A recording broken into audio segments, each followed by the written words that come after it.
All right, happy Friday, folks. Welcome to Inside the Numbers with the People's Pundit. I'm your host, Rich Barris, the People's Pundit. If you like the videos, don't forget to like them and share them far and wide. Subscribe, cross-subscribe, cross-share, cross-like. Look, if you watch it on YouTube, go over and like it on Rumble and vice versa. It's a short amount of time, and it does a world of difference for us. So you'd be surprised, not only for algorithms, but for advertisers and all that. Listen, I did the worst possible thing that can happen on a Friday morning. Don't clean before you go to work. All right. No matter how much something bothers you, don't clean before you go to work. Even a tiny little spritz of, I'm going to get that in the shower real quick, or I don't like my sink, I'm going to spritz that a little bit. The bleach is misty and it backfires and it hits your shirt. But that's what happens. Listen, it's true. I'm a little obsessive compulsive.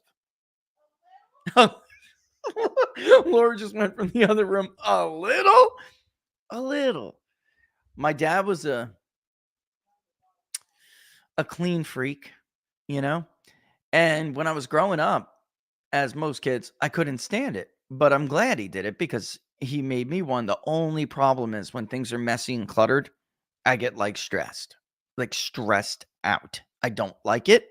It's going to drive me to an early grave if I don't learn how to control it. I don't like it. And I just don't like toothpaste in the sink, I don't like mildew in the shower. And I don't know what I was thinking. Well, that's the end of that shirt. Lucky I wore one underneath. Man, I know. Well, it's because I love Dr. Squatch and a lot of their shampoos. The one I use is literally black. So you don't even need bleach for that. You just need a good little elbow grease. And, that's screwed up. And that's what, $65 down the drain? Poof. Anyway, so let's get into this. For those who used to watch Inside the Numbers and have been watchers for a long time, since even the show started, we used to be a lot more focused on economics as well. So I've been telling you this, and I figured, this is the third month, I believe, right? Anyway, at least we're going to give some coverage to at least the monthly jobs report. We used to do weekly jobless claims, the consumer sentiment index, the consumer confidence index, consumer sentiment from the survey of consumers. We used to do it all, but there's a lot that goes on with politics, and it bumps a lot of the material out. And today is, of course, Friday Q&A. But today, I'd like to focus a little bit more on the jobs report than we have in the past. There are two new polls out today, both of which show Biden collapsing. There goes the Biden bounce. One is from Rasmussen Reports. We'll show that soon. The other one is from Reuters. Right? One is considered by the media right-leaning. All right. Even though their generic ballot was fine. They love to talk about that 2018 generic ballot flop because of the way they worded that question that Rasmussen had, and they ignore all the other crap polls that they put out.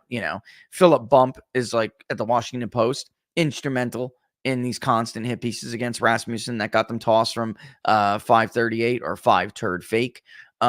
Who cares? You thought Nate Silver was a rabid leftist. He's not, compared to this nutcase. The cases that run 538 right now are like lunatics. They're lunatics, incapable of impartial analysis or impartial, an original thought. They're nutcases, folks. And so now they have joined me on the ban from 538 list. Well, you can kiss my rosy red ass because I don't care. All right. Anyway, moving on. Generic ballot was perfect in 22. Rasmussen's basically perfect. Very, very similar to ours. A little bit more bullish on Republicans. But when you get into sampling errors that size, a +4, a +5 versus a 2.5, 3 point, very close. Very, very close. They did it. They got the demographics, the changes in the demographics essentially right. Key difference between Rasmussen and us: we don't wait for party. We do adjust. We allow rake weighting to adjust the party split, but we do not keep fixed weighting variables on party. Okay. They do. And they take it from the survey of consumers, by the way, in case people didn't know that, which is a very, I don't want to say nonpartisan. Richard's not nonpartisan. Richard Curtin is obviously left-leaning, but he's credible. Let's put it that way. So in any event, um, there's that one, and then there's Reuters, which is speaking of, if Rasmussen's right leaning. I wrote an article once in response to Philip Bump. If Rasmussen is right leaning, what the hell does that make everyone else? Right? Reuters being one of them. They're one of the worst polls out there, and they're in a shrinking bucket or a shrinking tranche, as we use our lingo here. They're part of a very, very small shrinking tranche of pollsters that's very bullish on Biden compared to the consensus. So I would put them not in Trump bearish territory. I would put them in Biden bullish. They're in a Biden bullish tranche along with Marist College, Marquette University, and Quinnipiac University, which Quinnipiac now is even moving from the Biden bearish to the Biden bullish to a Biden bearish tranche. So, like I said, increasingly shrinking. Reuters has the race now tied with Biden falling 4 points. Rasmussen has Trump up by 10, 48-38. And that is not unrealistic. It's not, because Biden has these periods, these lulls where he's going to get some of these votes, but when you're polling, they won't tell you. They're not going to tell you I'm voting for Biden. They are reluctant to say they support him again. If you pushed them into the voting booth or you busted their chops and in an absentee ballot, many of them are going to vote for him. So that will push Biden back up. You see it when we lean voters. And Biden is doing exceedingly poor in the initial ballot test. When we lean, he seems to do better. If it's closer in the initial ballot test, when we lean, Trump leaves out. So all of this points to a very clear Trump advantage. How much is it? Ballpark, again, if I had to put it on the electoral votes, which we do, we're going to talk every Friday about what we think the status is of the Electoral College. I do think it's Trump at about 312 electoral votes right now. And why is that? Which is why I want to dedicate so much of this episode to this. And we have segments now, and I got to break and be very disciplined for breaking for, sponsors. But let's just bring it up. Let's just get right to it, folks. Here is the monthly employment situation, otherwise or more commonly known as the monthly jobs report. This is April. There was a bit of how could I put it? There was a warning from the Bureau of Labor Statistics earlier in the week on May 1st. And some of it, there was a compensation report that came out where the cost of labor is getting more and people don't want to pay it. It's very clear they don't want to pay it. New hires are basically stagnant, but there was the May 1st report on the March jobless rate, which was up year over year in 269 of the 389 metro areas. Payroll, they were up in only 51 of those metro areas. So we're going to talk about revisions.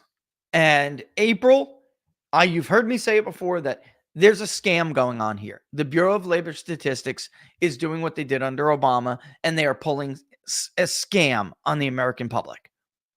There are always second and third revisions, and we should see these revisions largely headed in both directions on what appears to be a rather random pattern. That is not what we're seeing here. And when you don't see randomized patterns in things like this, it is very probable that there is something going on, because you would not expect 2 years, 3 years, seeing 12-month rolling consistent revisions. And that is, again, what we are seeing. In fact, there hasn't really been job creation, folks. And I'm going to show you a chart in a little bit. I just got to get the hat tip for the guy, but he's right, and we got to check his work, but he is right.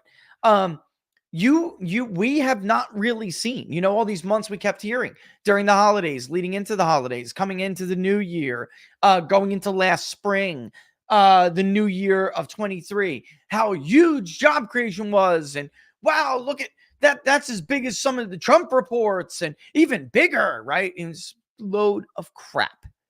Trump's job creation held up under scrutiny and under revision. There hasn't been a single month folks. In the 12-month average, there hasn't been a single month of true job creation at or above 300,000, despite the fact that 1, 2, 3, 4, 5, 6 reports out of that average initially reported job creation at or above 300,000. This is a scam. This is intentional. The New York Post has already caught the Bureau of Labor Statistics fudging statistics in the past to help their preferred political candidates. They did, and I'm no fan of Mitt Romney, but it was unfair what they did to Mitt Romney leading up to the 2012 election. Those numbers were not real. You can't even count anymore, apparently. We can't even count on the freaking government in the financial sector reporting on economic data honestly, accurately, and fairly. And we started to see, I remember conversations with Charles Payne about this from Fox Business. We never thought that financial reporting would start to be tainted by ideology the way that political reporting is. Some things have to be off limits. Some things have to be sacred. This is our economy. Only January of 2023 held up to revisions above 300, by the way. It didn't hold up. It was downwardly revised both times anyway. Initially reported to be 517,000 jobs created in the month of January of 2023. In the first revision, it lost 13,000, fell to 504,000. Okay, still a very strong report. The next one, totaling 45,000 jobs revised down. And yes, still a strong headline number at 472,000, but a headline number you never heard about. To boot, what jobs were revised? Full-time jobs, construction, manufacturing. What jobs held? Part-time crap. Professional sector, healthcare. Government is supposed to be out of this, but let's be honest. Healthcare is essentially a government industry at this point. It's run more like fascism than it is communism or, any other kind of brand of socialism. It is certainly more than the fascist model when it comes to, but it's still socialist. So government run at this point. Negative 45,000. The next month, February 2023, another significant revision. So this month, when we expect the jobs report to be much, much stronger, it bombs. And let me get because I don't want to read their consensus. I don't like their consensus. I've told you this in the past. If you're going to look for consensus forecasts, if you go to Fox Business or the Wall Street Journal or Fox Business, or Fox News, once in a while they'll cite Reuters, but for the most part, they're citing the Wall Street Journal forecast. And the problem with that is that the Wall Street Journal forecast is one forecast. We used to use a slew of forecasts, including forecasters from the street that you never really hear about, but do a fantastic job or a much better job. If you go to Reuters, you're going to hear their forecast. If you go to their website, we like the consensus. And if you're gonna get one that was closest to us, maybe with the exception of I don't know what's all in theirs except for the headline, the big name forecasters, but maybe with the exception of a couple of firms that, again, like hedge fund managers listen to, but you won't hear about them in the media. Go to Econoday, ECONODAY, and you won't get all of their data because it's subscription based and it's a lot. And when we were at PPD, I think, Laura, what was it, like $12,000 a year or something? No, more than that. It was more than that because it was like $2,000 a month. But we needed it. I think it was like $2,000. I think it was like $2,000. It's been a long time. I can't remember. But it was no joke. It was a lot of money. So in any event, Econoday will give you a more I don't want to say accurate. I'm just saying they're going to give you a more widespread forecast. And on the Ocano Day forecast for the month of April, the jobs numbers were expected to be, the consensus forecast was 243,000 jobs. The low end, it ranged from a low of 190,000 to a high of 303,000. So when it misses the consensus, it's one thing. When it falls below the low on the range, that's no bueno.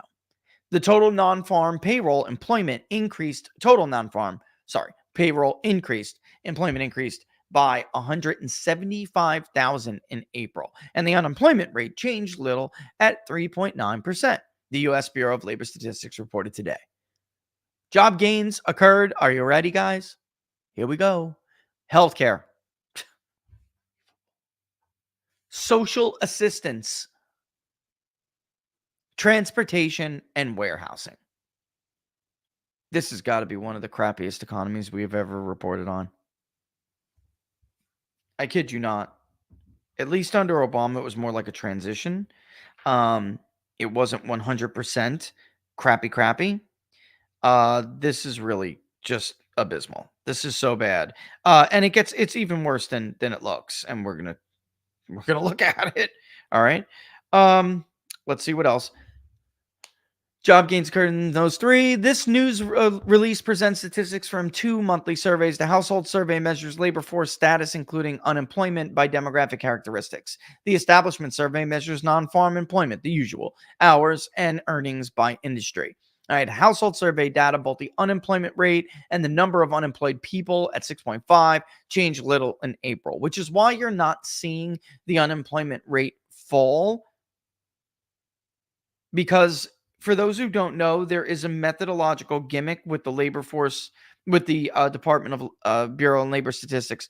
There is a methodological gimmick in the employment report. So if more people leave the workforce, the unemployment rate will either hold steady or actually fall. All right. So a sign of and I've said this before. This is why when you reverse time and go and look at the numbers under Trump, it's so much more than the headline. It's so much more than the headline number. A true tight labor market is when you see labor force participation rising, people entering the labor force, yet unemployment is still falling, or it's holding steady if it's already low, but more people are entering. Of course, there's more that goes into it with part-time versus full-time and work weeks, but the weekly jobless claims data will be at or below around 200,000. That is the sign of a tight labor market. But when you have people exiting the labor force and the labor force participation rate is below 63%, even if it's 62.7. 63 is a benchmark, a strong benchmark. And as you can see right here, as we're going to see, the long-term unemployed is at 1.3 million. Labor force participation, 62.7. That's kind of like the high under Obama, which was really stagnant. It would fall even at low 62s. But under Trump, it hit and popped over 63 on several occasions under his tenure. If not, it would hang right below it, 1/10 of a percentage point, all the while all these other indicators being much, much stronger. And that is obviously what you want to see. But you're not here. You're not seeing that. You're seeing more along the lines of what we saw under Barack Obama. Again, the number of people employed part-time for economic reasons, they keep saying little change. It's 4.5 million, folks. The number of people not in the labor force who currently want a job, 5.6. Also a little change, but awful. Among those not in the labor force who wanted a job, the number of people who are, quote, marginally attached, that's how they refer to them, at 1.6 million. Again, they say is little change, but those who wanted work and were available for work and looking for a job over the last 12 months were preceding the survey is that 1.6. The number of discouraged workers, 362,000. All right. Healthcare added 56,000, added the very weak 175. And look, if all of what I was just talking about was strong, all of those indicators were strong, and you had a month where it was like 175, 225, that's nothing terrible about that. You really do want 250,000 or more to keep pace with population, especially since we have a bunch of people we're importing into this country. But yet, that's another thing that they won't tell you in this report until you dig a little bit deeper. Domestic workers, the citizenry, is not, they're not getting jobs unless they're these very niche professional class government attached jobs. It's quite sad. Social assistance employment rose by 31,000. Transportation and warehousing, 22. Retail trade did add 20, but it's added an average of about 7,000 jobs per month. Construction was very weak. It says 9,000 after a big pop in March of 40,000. Unfortunately, that was revised. Employment didn't move in the rest of what are major industries for good producing jobs. And why does this matter? It's more than actually just the economy. I've said it. Get this in your head. These kinds of economies that these new Western elites are trying to build are make for very weak nations, especially if you're a debtor nation. Then they got you by the short and curlies. You have no latent economic power that you could quickly transform into military might. Everything that flopped this month: mining, quarrying, oil and gas extraction, manufacturing, and then some even that they normally like and they usually rely on to get some of those beefed up numbers. Wholesale trade, information, financial activities, professional and business services, leisure and hospitality, and other services. This is sad. Average hourly earnings. Let's get to the average hourly month over month. We're only 0.2 of a percentage point. That's down from the prior 0.3. Also missing the forecast. That forecast ranged from 3 to 0.4, and so it was below the consensus, but also below the low range of the forecast. Average hourly earnings also bombed, came in at 3.9, which would not be a bad number if inflation wasn't so awful. In fact, until Donald Trump came along, wages, that average hourly earning year over year, which is really wage growth, did not grow at 3% or more throughout the entire Obama presidency. It was only until Trump that we hit 3% and greater. And it maintained consistently for 2 years until COVID, which distorted the data badly. And then these wages popped and has continued to because of what the kind of jobs we have recovered. But it doesn't matter, even in the good, even where there is good news, it doesn't matter because these have been eaten up by inflation. We went over that report last week. This is nowhere near enough to keep pace with the rise of inflation. And inflation, by the way, over the 12-month, that has hit us already. Forget about it if we expand this out all the way through the Biden years. We did. I showed you the St. Louis Fed last week. Under Trump, there's a lot more disposable income. This is unfortunate, but here we are. Now, it's going to be difficult after April, and believe me, they'll try. But it's going to be difficult after this monthly report to continue the scam, which is the claim that the job market is strong. The labor market is not strong, and it has not been strong. Right after COVID, right after not COVID, but after the lockdowns, and everybody came back to life, okay? Trump was still president this time. Manufacturing recovered in the first month more than half of the jobs that were lost because of the shutdown. Construction recovered over a third the first month. It remains to this day the strongest month of job creation on record, beating Ronald Reagan's 710,000 plus monthly job creation month back in 83, I believe it was. And then the second month also beat the month after that, also beat the prior record of Reagan. Now you take it with a grain because of all the jobs he had lost. But my point is, they were well on track to recover everything within a short period of time. American industry put the brakes on for a little bit because they were nervous about who would win the presidential election. Rightfully so, apparently. And you can read that, the Institute for Supply Management's Services and Manufacturing PMIs. You can see the interview they conduct. They can see the comments from those interviews and from business leaders that they conduct for that survey, both those surveys. And you can see it clear as day. If industry believed that Trump was going to cruise to re-election easily, we'd have been fine. A horrible price tag for the CARES Act, but we'd have been okay. And we could have at least tried to get things back on track, get the housing market back on track, which had just joined the other three pillars of the economy before COVID, had just joined the other three pillars of the economy to be basically have the economy firing on all four cylinders. But that didn't happen.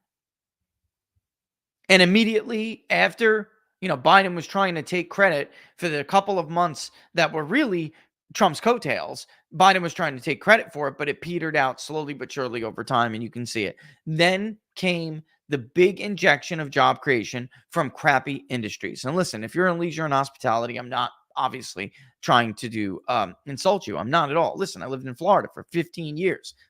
A lot of it has to do with tourism. It is leisure and hospitality, and you can make a good living on it. Same thing goes if you're somebody in Vegas. But for the most part, that industry in the jobs report is really a bunch of workers who are servicing the professional class or other people who have money. It played its role, its appropriate role under Trump, but it was not such a dominant industry in these job reports like it was under Obama. And it now is, again, with the exception of this month, under Biden. But there were some really, really, really bad statistics here, folks. This is from Don't Walk, Run, before we even get into the other statistics. On Twitter, we had to go and check, and I'm like, instead of doing it, let's just show it and credit him. Okay. These are the revisions, first and second revisions from the jobs reports over the last 12 months, more than that, going back to January of 2023. Just take a gander at them.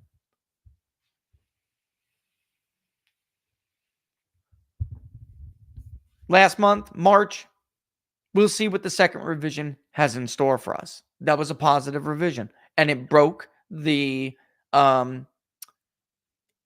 what was, well, really December did, but we'll see. We'll see. That's a seasonal number and a bunch of part-time garbage on it. You guys know it. I know. That's how the world works. That's how the economy works. That's how really, it's a cycle for the labor market. That's how it works. But with the exception of December, March is the only one that broke this huge streak of negative revisions. This isn't normal. February initially reported at 275,000. The next month, the Labor Department says, we had a huge month for March. Oh, by the way, we didn't get 275 in February. We really got 270. Now we have this bomb of a report in April, and we get the second revision for February. And it's now down from 275 initially to 236, a 40,000 job reduction almost. Go back another month, January of 2024. Happy New Year! 353,000 jobs. We're off to a great start. At least this second revision bumped it up a little, but we're still well below what we thought, what we were told initially. Almost 100,000 jobs fewer than initially reported. In December, like I said, there was some good news. It was seasonal. It was a weak report for December. At that time, I said, oh my God, with seasonal jobs, you telling me we can't get above 216,000? Well, with the revisions, at least we're up to 290, but that's actually a rather weak number for a seasonal report. November, another crappy number, 199,000. Well, that's been revised down now. Twice, of course, that revision came a couple of months ago, the second one. Now we're down, we know, 17,000, even fewer jobs than that. October, Halloween, my birthday. It was a bad report. We talked about it at the time. Now we know there was actually way worse, 33% worse than we thought. It lost a third of what was initially reported almost. 45,000 jobs fewer. The month before, September, we're coming out of the summer. We're moving into the fall. Happy day, happy day. Strong job creation, 336,000. Try 74,000 fewer jobs than initially reported. All throughout the summer, which was weak as hell, 187,000, revised down in August to 165. At least in July, it was up to 236. But looking back to June, look at that number. The U.S. economy only created 105,000 jobs. Total non-farm, not ADP, private sector, total non-farm. And the worst part about it is going to the wage numbers in these reports. In the months where you think there's a bright spot and a silver lining, there isn't. Because when you go through it, what you're really seeing are a bunch of people getting more jobs trying to pay their way. That's what you're seeing. It's just awful. Just awful. You know what? While I'm at it, you know what, Seth? Are you listening to the show right now? You put up some good charts, bro. You're about to save me some time. I was going to go to the Bureau of Labor Statistics charts and go over it, but there's some good charts up here. They're not from Seth himself, but he's been posting them, and they're good. I don't mind giving people credit for it. Better than the ugly chart from the Bureau of Labor Statistics, which really is just awful. The one, though, I really did want to show was that civilian labor force participation rate. You can see how much better. You know what? Yeah, let's do that. Give me 1 second. I want to show you that from the Bureau of Labor Statistics. You can see how much better, how much progress we were really making under Donald Trump before they did this to us. And by they, I mean, everyone who can't stand Donald Trump, unleashed a deadly pathogen on us, whatever you want to call it. I don't think there are any coincidences. Call me a conspiracy theorist. I don't believe in coincidences. As you can see, here's the Great Recession. All right. We had at one point under Bush 66.4% labor force participation in this country. Yes, liberals, for 8 years, you use the excuse that there are people exiting the labor force, and that is true. There were people exiting the labor force. Did they account for all of this? Absolutely not. You can see the number bomb even during even during the Great Recession. Labor force participation was not as negatively impacted as the ruling class's bright idea to shut down the U.S. economy for the first time in the nation's history. In the history of any. I cannot find another example, and neither will you, where a pathogen of some sort resulted in officials using government power to stop commerce. Essential workers or not, you will not find it. But anyway, it's falling. It's falling. Obama's telling us how much the economy is getting better. It's falling. Meanwhile, the unemployment rate is also falling because people are quitting on the American dream. But because of the little gimmick, it's a methodological gimmick. Obama was actually able during this period to walk out and talk about how much stronger the economy is getting. Oh, look at the falling unemployment rate. In fact, Let's back up here. I'm trying to look for it. I'm looking for it. Looking for it. Here we go. In fact, it popped back above 63 briefly. At the same time, unemployment fell in this report, which was huge headlines. And there was that magic number. No president has ever been reelected with an unemployment rate at or above 7%. And magically, labor force explodes. Labor force participation explodes that month. The unemployment rate falls. More than 300,000 jobs are created. Just in time for Obama to win re-election. Afterwards, let's go back to being shit. We're falling. And we, from here, essentially never recuperate participation until Donald Trump comes along. Donald Trump wins the election right here. We start to rise. Do we fall here and there? Sure. But for the first time since the Great Recession, we hit 63% in September of 2017. And we dip down here and there, but for the most part, back up to 63. See how it's going? I mean, we have some months back up. All right, back up. We're maintaining. COVID. I need to pace. It's so obvious. I don't know how anyone can't see it.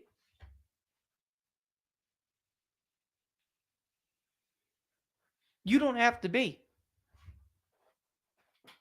the Stephen Hawking's of economic data to understand what's going on here. Should I get my little robotic voice out and explain it to everyone? Anyway, there is another chart I want to show you because as we're doing this, where are you? Let's do it. Where are you? This other chart. Yes. Yes. There it is. Whoop. Do I copied it? I don't want to copy it. I want to throw it in here. Crap. I got to take a break. Crapo. All right. Let's just look at this really quick before we take a break. This is from, let me make sure I get his name right. Hold on. EJ Anthony, PhD. I don't want to take that out since you have that so aptly put into your user profile. But again, correct. As you can see here, if you go back to COVID, you could see that part-time was really hurt by the COVID shutdown.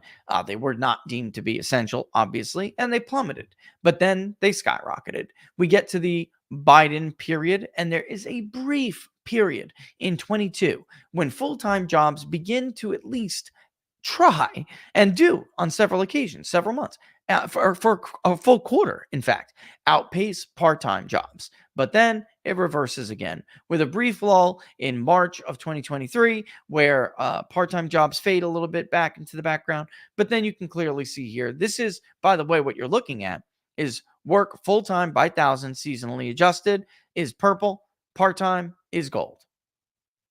And you can see where we are right now. So they go on and on about, it's a little changed. It's a little changed. Because they're dealing in such high numbers. When something's marginal, they just tell you never, it's a little changed. But over time, that little change matters.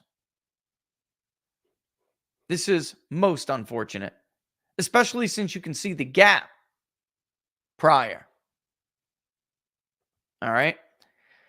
We're going to have to take a quick break, but very unfortunate, a terrible economic report.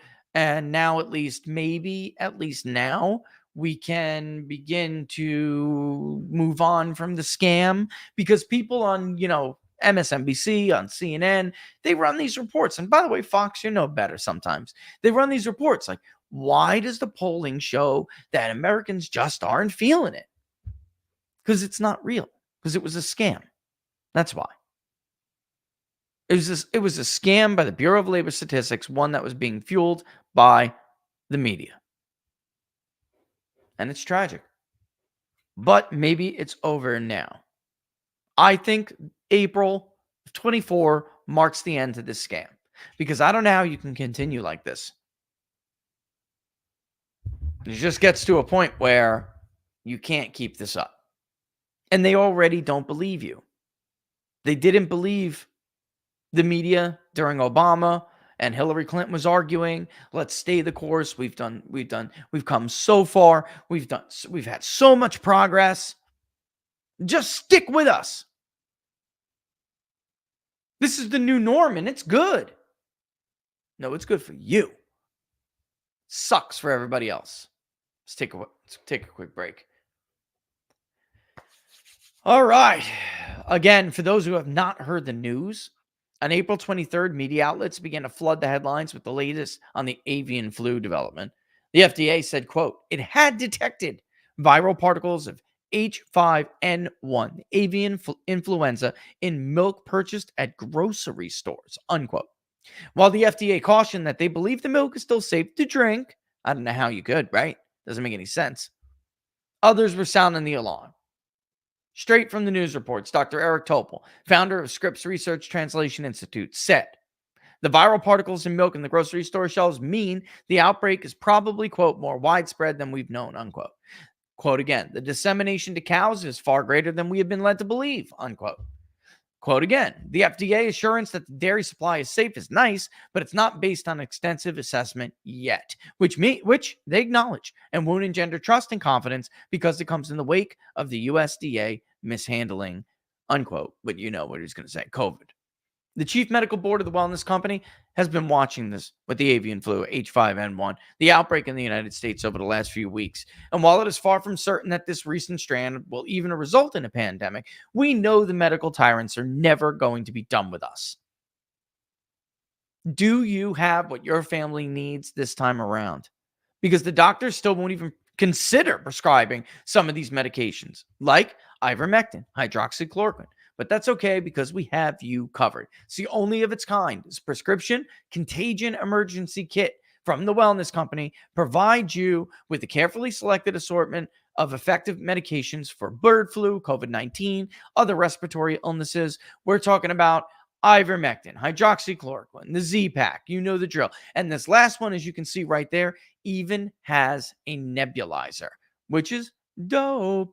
If you bought the first one, you can see that from this latest kit that you need this one too. Laura and I, we got it. This thanks all, of course, to Dr. Peter McCullough, Harvey Reich. The wellness company's Contagion emergency kit really is a must-have. Every American should have at least one of these kits in their home. It helps you avoid the chaos, the wait times, the price of the hospital. Just have exactly what you need for as low as the cost of a single doctor visit. At the end of the day, just have these life-saving medications on hand so you don't even have to think about it. It's called peace of mind, folks. Go to twc.health/TPP and grab your Contagion emergency kit right now. Link is in the description for the video. Site is up on the screen. It is twc.health/TPP. That code will save you $30 at checkout. The kits are only available in the great old US of A. All right, you got to get them. Got to get them. Thank you, Laura, for the assist. Laura's back in the house, by the way. Whoop, whoop. Whoop, whoop. She's had a lot going on, as we all know. I don't quite run the show as good without her. I think that's a fair statement to make, don't you, Laura? Teamwork makes the dream work, baby. I constantly read these comments. Where's Laura? This is ridiculous. Listen. Listen, guys. I do love the best. You. Let's just say Rich is so brilliant. He just needs a gentle hand to guide him smoothly down the path. I do my best. It's hard to look at those quotes and everything else and gather up it's really hard. That's a lot of back and forth, and not for nothing, baby. I'm in 1, 2, 3, 4, 5, 6 different forums. Yeah. So, that alone for me can't be done for me. Yeah. And then you're supposed to also teach and educate at the same time. Yeah. Okay. I can't do it. No. I try my best. I am, especially on Q&A days, I'll like look for the on locals, it's tips. On Rumble, it's rants. Yeah, On yeah. Getter, it's coins. On Mhm, YouTube, it's stickers or super chats. I'll look for them first so I at least don't miss them. But I did actually notice, I think it was last Friday, that I did miss a couple super chats on Twitter, like 2 of them. One of them mhm, was like a statement, but the other one was a question. And like normally Laura will, if that happens, Laura will write that down. She'll copy and paste it and then like mhm. send it to me, and I'll hit it up in another time. But I just I farted out. What can I tell you? You know what I Hey, mean? baby, it just takes two. Yeah, yeah. It just takes two. It's a good song. Should we get that? No, should get that in the thing. I already have my canned heat one. It's not quite It Takes Two, but it's the same kind of theme. I love it. All right. Lieutenant Dan, right? That scene in Forrest Gump with canned heat. Lieutenant Dan. Nobody talk. Hey, don't you talk to him like that. He flips out on that lady, man. All right. So, let's get into some of the polling here. And let's look at what we have here. I don't think RCP put them up yet, did they? So I may have to get there. I always get to see, I mean, look, pollsters talk to each other. I get to see polling before others do. Yeah, for some reason, Real Clear Politics is yet to add it. Right now, Trump is ahead on the Real Clear Politics average nationally. It is Trump 1.5, which is getting close to George W. Bush's lead over John Kerry at this time. We do see some of these blue polls come in because RCP is using, like, for instance, Data for Progress. That is a left wing thing. They're not awful, but they are left leaning, and a fair review of their polling record shows a very clear bias to the left, which you can see on Real Clear Politics. Marist is awful. It's a 100% bias to Republicans. So is to Democrats, excuse me. So is Morning Consult, but very clearly, Morning Consult is not doing what they have done in prior cycles. How do I know? Because Morning Consult was the only ridiculous poll to show Democrats ahead on the generic ballot. And frankly, it wasn't even close. On the poll they conducted for Politico in 2022, their final generic ballot was Democrat +6. Of course, Republicans won the popular vote for the generic ballot, for the House vote, which is what the generic ballot measures. The national vote across congressional districts, and even CNN is +6. Harvard is Trump +4. Fox News still remains Trump +5. Rasmussen was Trump +8, and now, ladies and gentlemen, they are Trump +10. And if you look at what's going on here, it's very much like the last poll that Gary Langer did for ABC News, and the Washington Post, which apparently they're no longer conducting. I guess they gave Gary the last poll that Gary conducted for them. They withheld the result for the presidential rematch. I know that's true. I have been told it's true. I know that on good authority that they canned it because it was Trump +12. I know that to be a fact. And my offer still stands to any employee from ABC News or the Washington Post who will give me a correspondence of the decision. I want emails or some kind of documentation documenting the decision to scrap, to junk, to spike that poll. And I will give you $5,000. I'm not kidding. I will give the employee of ABC News, Washington Post, or Gary Langer. You got somebody, maybe Gary has an intern, somebody over there. Maybe they're, I don't know, paid a call center person. They're privy to the information, whatever it may be. Unfortunately, you as a pollster should not let a news outlet spike your poll. That's what made me very disappointed in Ann Seltzer, for instance, when she caved to CNN's pressure before the Iowa Democratic Caucus in 2020 and allowed them to spike her poll. Very tragic. Of course, Mike Cernovich and I got our hands on that poll within an hour. Anyway, how excited are you about the 2024 presidential election? 47% are very excited. Another 24% are somewhat excited. Again, this is another data set you need to look at. Hispanics, 46% of them said they were very excited. Only 41% of African Americans said the same. Black voters are not. Normally, they're more interested, they're more enthusiastic, they're more engaged, and they're certainly more likely to be certain to vote than Hispanics in the past. Recently, all of these likely voter model gauges that pollsters use, Hispanics are either at par or sometimes in our polling even ahead of Black voters when it comes to some of these gauges. Yeah, well, all of them. And we do certainty to vote. We do enthusiasm when we get a little bit closer to elections, but that does not inform, as Barnes and I tried to explain to people before 2020, that does not inform our likely voter model. It does just give you more context. Vote history, et cetera, totally different story.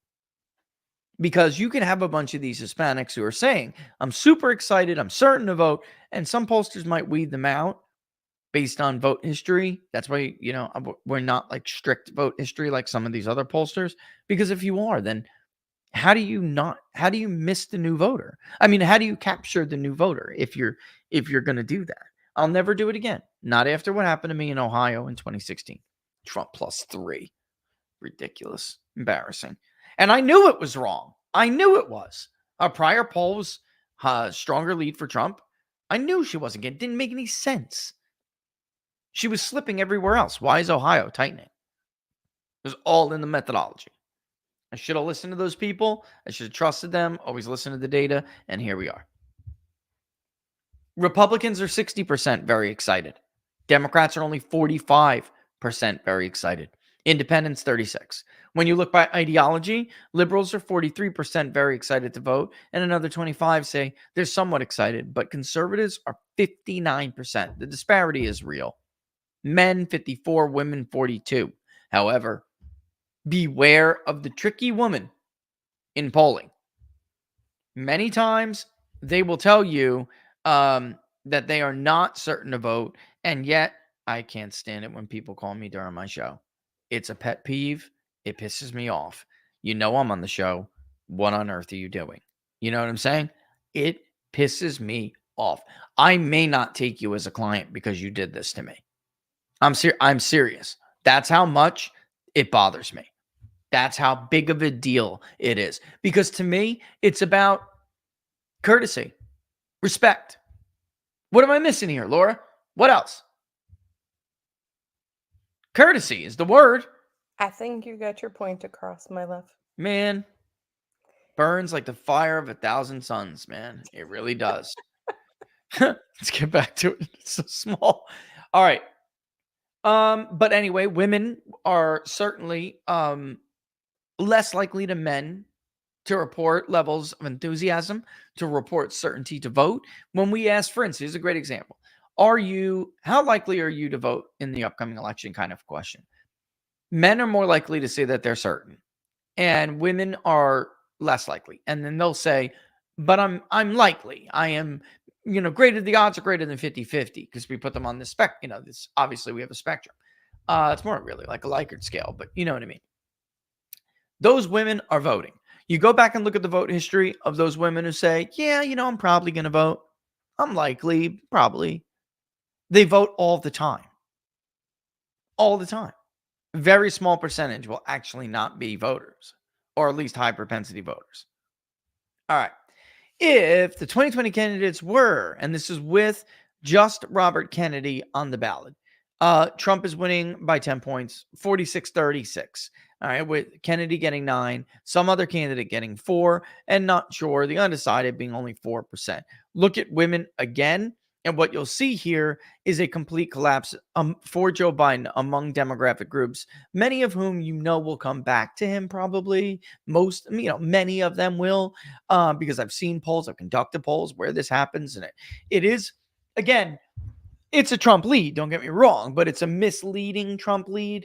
Yeah, he's up. He ain't up by 10, but he's up. A lot of those folks will come home. Here's the problem for Joe Biden. It won't be enough. It simply won't be enough. Trump takes 21% of the black vote. Biden only gets 61. Very much in line with other pollsters and what we have all been finding. People love to beat on Rasmussen for elevated vote share among African Americans for Republicans. However, and I know because we've had conversations about this before, everyone's doing their best to try to make sure that doesn't happen. We see it even when we, for instance, maybe area and geography are more sophisticated in their weighting, and that will take Trump down from like 25, 28, and some polls are 30. He's not going to get that much of the black vote, but 25 to 30 down to like 20, right around where like this is, for instance. So it helps, but it's very clear that Trump is doing better with black voters than he was in either 2016 or 20. That's the only question is how much. It really is. He's not getting 9% this time, folks. It's not going to happen. It's not going to happen. If it does, no, it's just not. I'm sorry. It's just not. Now, to the DeSantis influence out there, still have yet to put it down. These people are unbelievable. Talk about fanatical. Nobody's saying he's going to get freaking 40% of the black vote. What we are saying is that it's now undeniable that the man is doing better with non-whites, especially non-whites who don't have a college degree. But he's doing better even with non-whites who have a college degree. He is. I think we've shown that pretty clear.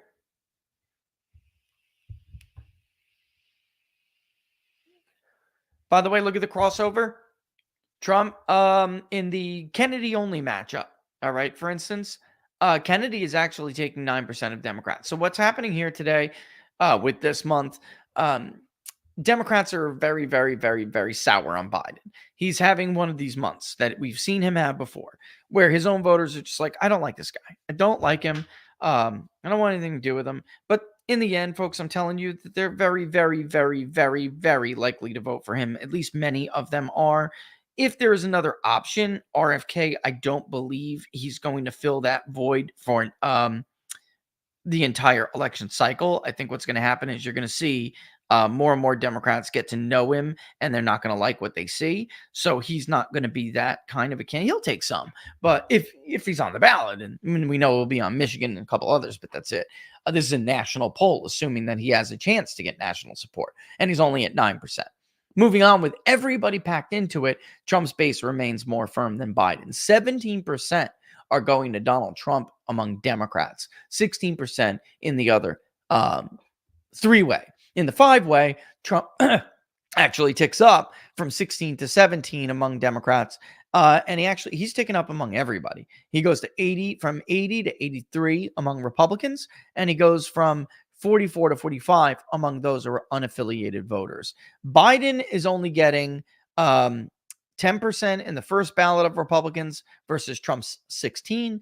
And in the second ballot in the five-way, he's only getting 8% of the Republican Party, whereas Trump is getting 17 of the Democrats. Now, again, sampling errors for subgroups are higher, but it is not out of the question for Trump to get 11% of the Democratic vote. It's not.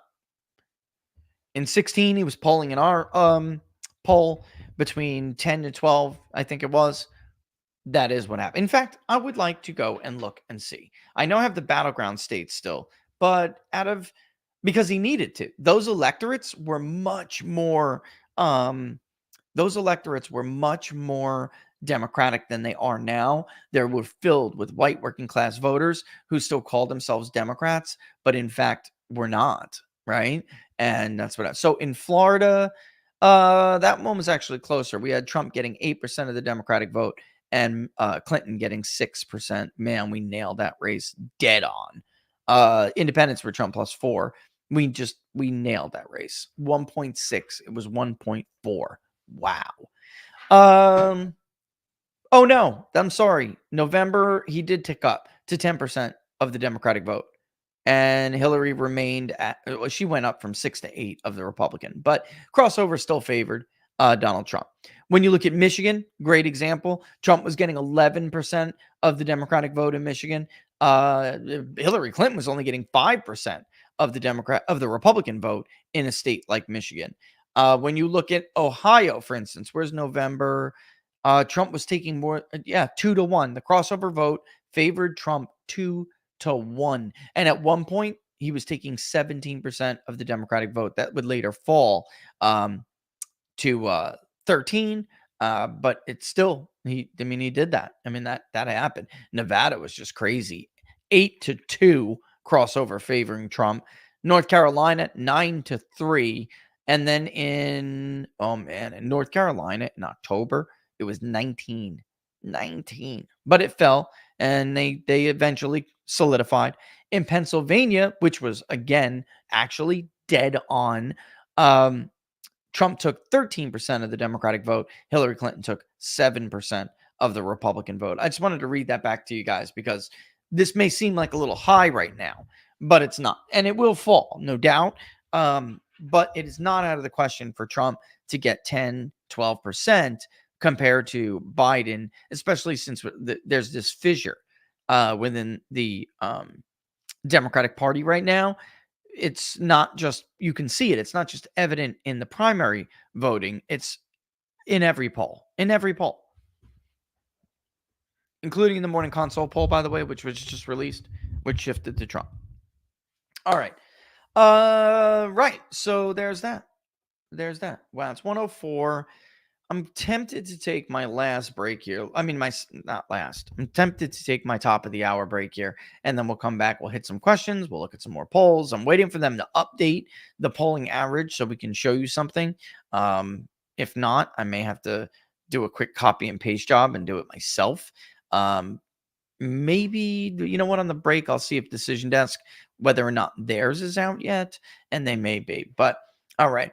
Let's take a 30-second break. When we come back, we will come back, do some reads, and then jump right back into it. All right, you're watching Inside the Numbers with the People's Pundit. I'm your host, Rich Barris, the People's Pundit. Don't forget to like the videos if you like them, share them far and wide, and subscribe. If you're watching on YouTube, mosey on over to Rumble. Do the same thing. It would be kindly appreciated. Take 30 seconds of your time. Vice versa, if you're on Rumble, go over to Locals, go over to YouTube, and like them if you're on those platforms. We would greatly appreciate it. But the best place, of course, is to follow us is the banner Lords put up right below me, peoplespundit.locals.com. peoplespundit.locals.com. All right, take a 30-second countdown. We'll be right back. More with Inside the Numbers.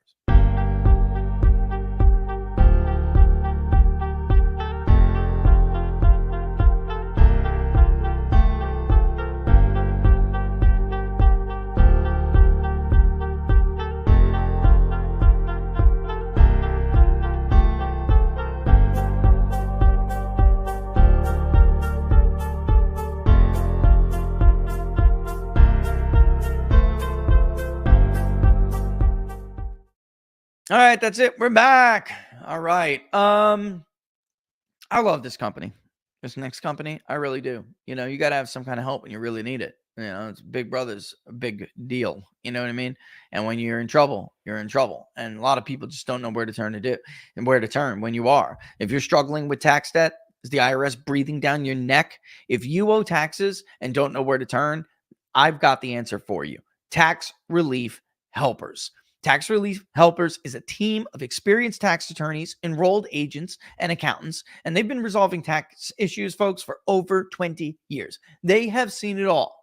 You won't stump them. You need a team like this on your side to stop those nasty letters, the wage garnishments, even audits. Here's how it works. You start with a private consultation at no cost to you. Then they'll do a thorough tax debt report to see exactly what the IRS sees. They even have a special insider phone line to the IRS to help speed things up. Tax Relief Helpers will build your case, saving you time and endless paperwork. They're tough negotiators. So tough, even their competitors have hired them. The best part, they get results. Remember, tax problems don't solve themselves. It won't get resolved because you want it to. Wishful thinking. Call tax relief helpers today and start the journey toward this tax resolution. The number you're going to use is 888-508-5797. It's up on the banner on your screen right now. It's 888-508-5797. Tell them the People's Pundit sent you. Or you can go right to their website, taxreliefhelpers.com. Taxreliefhelpers.com to learn more. Don't wait, folks. Call Tax Relief Helpers now. Get your life back on track. Leave the tax troubles behind. More peace of mind. More peace of mind. That's what it's all about. That is what it's all about. All right. Last but not least, so buddies over at the Wellness Company. I don't know about you. I got family members who ask me this stuff all the time. For a long time, I had really no idea what to tell them. Did you get vaccinated either because you were coerced to keep your job or because you thought you were doing the right thing at the time? Are you nervous about the many health implications that are now being documented as being associated with the vaccine? You are not alone. Fortunately, there is help. Dr. Peter McCullough, Dr. Harvey Reich, and the Chief Medical Board at the Wellness Company have formulated an unmatched supplement that could help you with all of these issues. You guys have heard me talk about the Wellness Company and their emergency kits for a while now.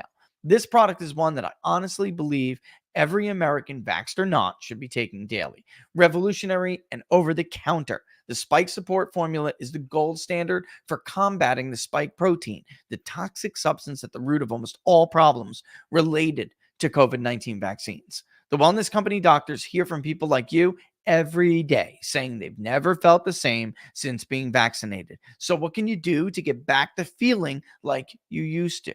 Well, with the Wellness Company's spike support formula, you've got a daily supplement to help you get back to feeling your best. Reclaim your health from the Fauci juice. Going to twc.health/TPP. Same website as the emergency kit, twc.health/TPP. Use the promo code TPP. Save yourself 10% off. Get yourself free shipping and start feeling like your best self again. All right. I have myriad examples of people of this happening. That's unfortunate, but it is true. And at least now I have something I can tell people when it does. All right. I'm looking to see. Let's go ahead and do a little old refresh. Let's pop it up on the screen. I may have to go to the Hill here. Let's do a little refresh, which I like the Hill. The decision desks. Yep, they haven't done it. As you can see, though, even without it, you can very clearly see that Trump has spiked here in support in the last couple of weeks. We had what everyone was saying was a Biden bounce back.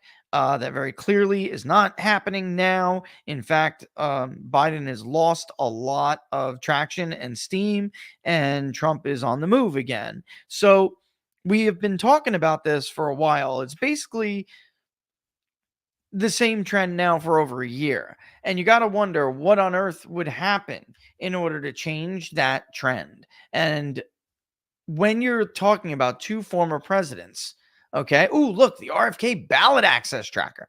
When you're talking about two former presidents, okay? It's very difficult when people think that your opponent was a better president than you. When people think because the economy sucks, that the economy sucks. And your opponent, they loved him on the economy. It's very difficult. I don't know what Biden's going to be able to do to change this. Yeah, there are some polls, the crappy Marist poll, the crappy Reuters poll. Is it possible they're all right for once and we're all wrong for once? I mean, I suppose. But even the ones that are typically Democratic-leaning polls have broken with them. And they're all showing what we're all seeing. You much rather be Donald Trump right now than Joe Biden. And I don't know what Joe Biden can do to change it. His only hope is Alvin Bragg. And the felony, rapist, felony, rapist. I mean, over and over and over and over. That's the only thing they can do because he is a bad president. I'm sorry. It's objective It is not subjective. Joe Biden is a bad president. The majority of the country is not wrong.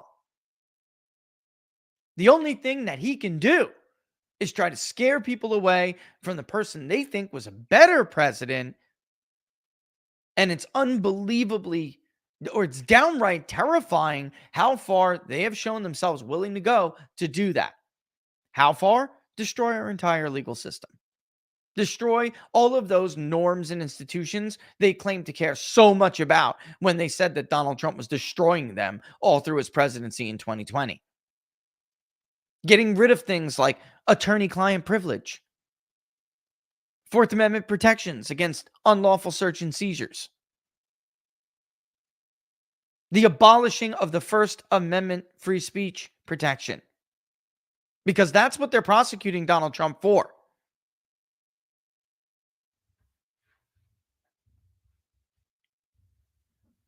Believe me. Here's the ballot tracker for RFK. Here's the real truth. Contrary to going to his website and seeing what you see, this is the truth. He is claimed to be on the ballot in New Hampshire, North Carolina, Nebraska, Iowa, Idaho, Nevada, and California.